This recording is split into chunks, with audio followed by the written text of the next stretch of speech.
මං අද ඔයාලට කියලා දෙන්නම් Windows ISO ෆයිල් ඔබ ළඟ නැත්නම් USB bootable pen drive එකක් හදාගන්න විදිය. ඒක අපහසු කාර්යයක් නෙවෙයි, හරි ලේසි. ඉතින් ඔයාලට Windows 10, 8, 7 මේ තුනෙන් ඕන එකක් ඔයාලට තෝරගන්න පුළුවන්. අපි ළඟ Windows ISO ෆයිල් නැත්නම් මෙන්න මේ විදිහට තමයි අපි bootable pen drive එකක් හදාගන්නේ. අපි බලමු ඒක කොහොමද කරන්න කියලා. මෙන්න මේ Rufus කියන app එක download කරගන්න ඕන.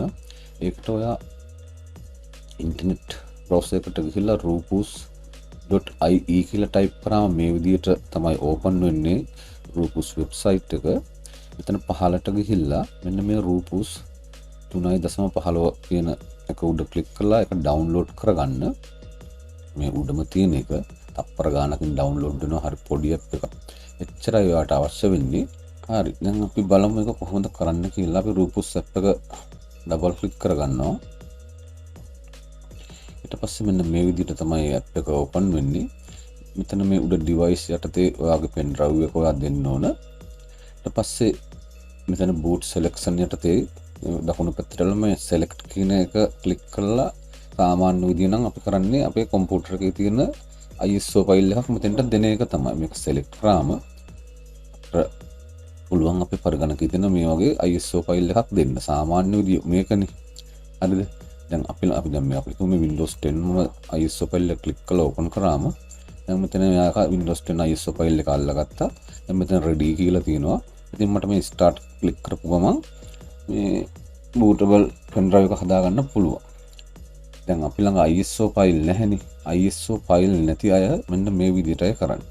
දැන් ඔයා හොඳට බලන්න මේ select කියන එකට දකුණු පැත්තේ අපිට වෙන option එකකට යන්න කිසිම දෙයක් නැහැ. හරිද? ඔයා හොඳට බලන්න මගේ මේ වෙලාවේ internet off කරලා තියෙන්නේ. හරිද? අපි මේකට internet on කරගෙන තියෙන්න ඕන. මම දැන් මේක close කරනවා. close කරලා මගේ internet connection එක on කරනවා.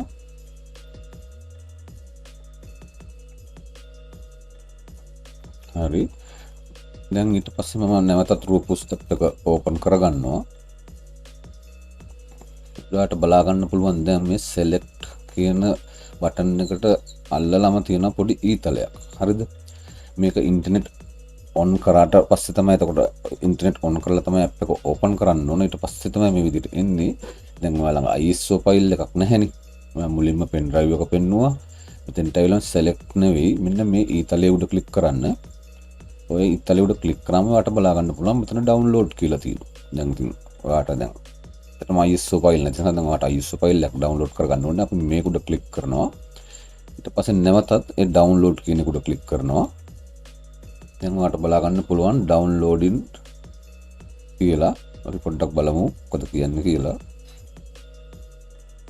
right, මෙන්න මේ විදියට පොඩි window එකක් එයා අපිට දෙනවා. හරිද?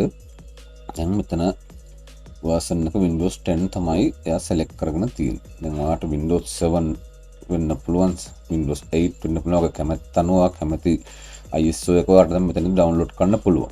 ඔයා මේක උඩ click කරන්න. ඊට පස්සේ දැන් ඔයාලට බලා ගන්න පුළුවන් උඩින්ම තියෙනවා Windows 10, ඊට පස්සේ Windows 8.1 කියලා තියෙනවා. ඊට පස්සේ Windows 7 තියෙනවා. ඉතින් ඔයා Windows 7 නම් bootable pen drive එක Windows 7 වලින් නම් හදන්න මෙතන ඉඳලා Windows 7 click කරන්න. හරිද? click කරලා මේ continue කියන එක දෙන්න. ඊට ඊළඟට මෙන්න මේ විදියට එනවා release. දැන් Windows 7 කියලා තියෙනවා, release කියලා තියෙනවා. අපිට එහෙම option එකකට යන්නේ නැහැ. නැවතත් continue කියන එක click කරනවා. නැවතත් ඊපස්සේ edition යටතේ අපිට Windows 7 Ultimate කියලා තියෙනවා. Windows 7 වල version දෙක තුනක්ම තියෙනවා. අපි මේක click කරලා අපට ඇතුළට යන්න පුළුවන්. මේ Windows 7 Ultimate කියන කොට click කරන්න. ඊට පස්සේ ඔයාලට බලා ගන්න පුළුවන් Windows 7 Professional තියෙනවා, Windows 7 Home Premium තියෙනවා. ඔයාගේ කැමැත්ත අනුව මේ කැමති එකක් තෝරගන්න පුළුවන්. මම මෙතන Windows 7 Ultimate තමයි select කරගන්නේ. නැවතත් continue දෙනවා. ඊට පස්සේ language එක තමයි එතන පිටුවේදී පෙන්නන්නේ. කොහොමද ඉංග්‍රීසි තමයි පාවිච්චි කරන්නේ. ඒක තමයි language එක ඉංග්‍රීසි තියෙනවා. නැවතත් continue click කරනවා. ඊට පස්සේ මෙන්න මේ architecture කියලා එනවා. මෙතන x64 තමයි පෙන්නන්නේ.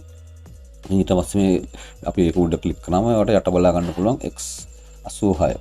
මේ architecture කියන්නේ ඒක බලා ගන්න නම් ඔයාගේ computer එකේ this PC කියන එකට right click කරලා properties යන්න. අර ප්‍රොපර්ටිස් ගියාම බලා ගන්න පුළුවන් සිස්ටම් ටයිප්. ඔයාලට මෙතන තියෙනවා මේ 64 බීට් කියලා තියෙනවා. ඉතින් මේක තමයි x64 කියන්නේ මෙන්න මේක තමයි. දැන් මෙතන 32 32 බීට් කියලා තිබුණොත් ඔයාලට තෝරන්න වෙන්නේ වගේ 32 බිට් කියලා තිබුණොත් ඔයා මේ x86 කියන එක සිලෙක්ට් කරගන්න. ඒ වගේ 64 තිබුණොත් ඔයා මේ 64 තෝරගන්න. ඔය පරිගණකයේ තියෙන සිස්ටම් එක අනුව තමයි ඒක තෝරගන්න ඕන.